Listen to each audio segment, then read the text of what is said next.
Intermission to the point here on Hockey Night in Canada, presented by Rogers.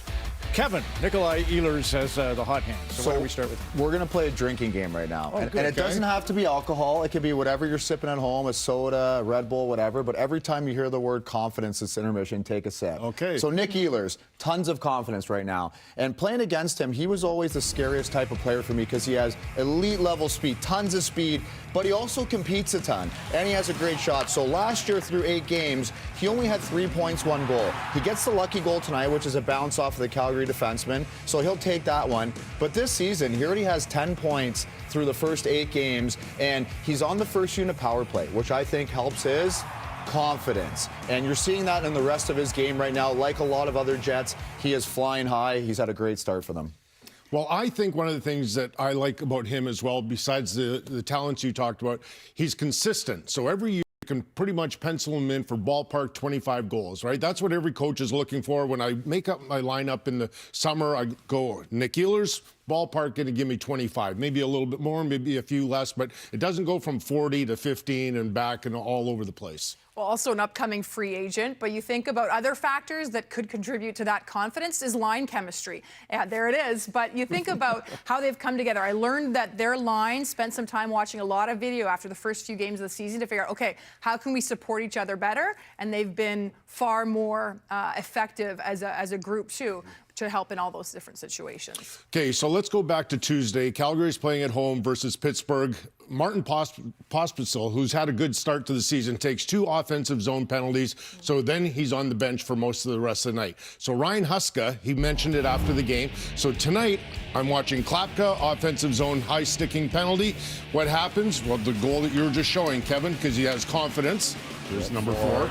So, and I'm thinking, oh boy, is he going to get back on the ice? His very next shift, this is Klapka. He was back out on the ice. He didn't miss a shift, makes a great defensive play. Brad Larson, assistant coach, has some words of wisdom for him. So that's what I'm watching for. Just make sure you don't take another offensive zone penalty because you might not see the ice again. And that's an accidental penalty, Sure. but still, right? There's got to be some sort of a precedent there. Well, this is all very interesting, but I have to cut you off. You've had too much. Toronto power play, Jen. You got a solution? So this is a situation where they are lacking a little bit of confidence and thinking, what are some adjustments that we could potentially see? So in the pregame show, talked a little bit about their entries, but they're 0 for 2 through the first 20 minutes. So they're trying to get it. This time, at least they got a little bit deeper, but still not the possession that they need in the offensive zone. And so you start to wonder whether there are different options for them to be more creative, or do they have to change the personnel? And I mean, one question that comes to mind for me is, to me, it doesn't look like Tavares is playing with a lot of confidence on the power play. And is there a slight adjustment that you make, whether it's a reset for him, or do you switch the units for him to find his confidence, then you go back to it? I mean, I don't know what chemistry you could find to get the results, because right now, they are so far from their expectation for this power play. And I admire that Craig Berube is sticking to it, and he's giving him an opportunity to work out of this. But as you just showed, Jen, like the entries aren't there. Like the plays that they normally make aren't there. So why not give a temporary reset where you switch both units up? You have enough guys to make 2 very good units. You have them compete with each other, and then once everybody gets going and feeling good, you can put them all back together. That big 5. So put 2 units, split them up. Got Nylander on one, Marner on the other. That's what I would do. Go back to simple. Once they find their confidence again, you put them back together and problem solved. But Tavares, like, he's a veteran guy, been in this league a long time, like, great player. If he's battling confidence, think about a young player coming in. So on the other side of the coin is Beecher. Beecher's a guy last year that at times felt like any young player, oh, the coach hates me. The coach doesn't like me. Show me on video. I'm not getting the ice time. So a simple,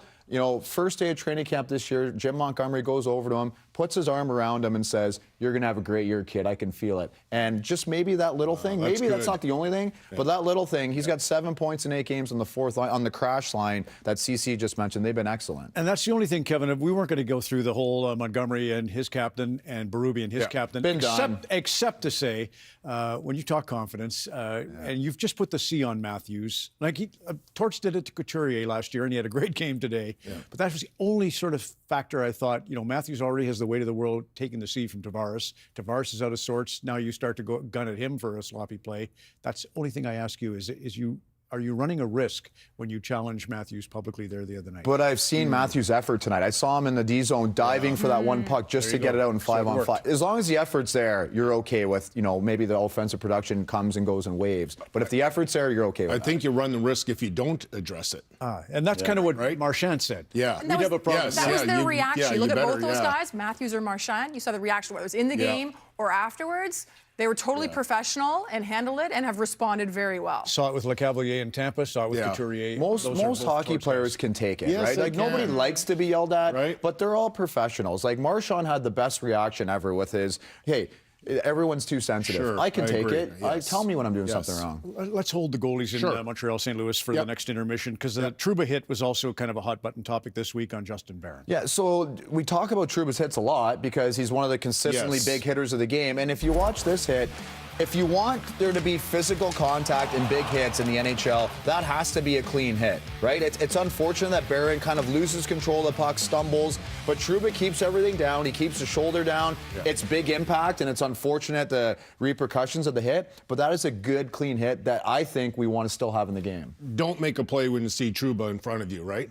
Don't make a backhand pass through the middle. Just dump the puck in the corner. So Gretzky making all those plays with guys trying to hit him was super impressive. That's why I don't want to see the hitting go away. Yeah, of course. But he goes down. That's a tough part. He goes low, so then the elbow gets to the head. That's Nick Ehlers, just to connect dots a little bit here, his dad, Heinz, went in the 9th round of the 1984 NHL entry draft to the New York Rangers. 9th rounder. That same 9th round produced 2 Calder Trophy winners. Can you name them?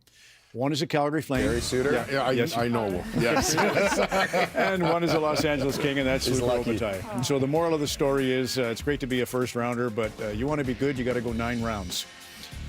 The count, by the way, was 10. Grab a water. Grab a water, everyone. A lot of confidence on To the Pint on Hockey Night in Canada. Oh, I screwed that up.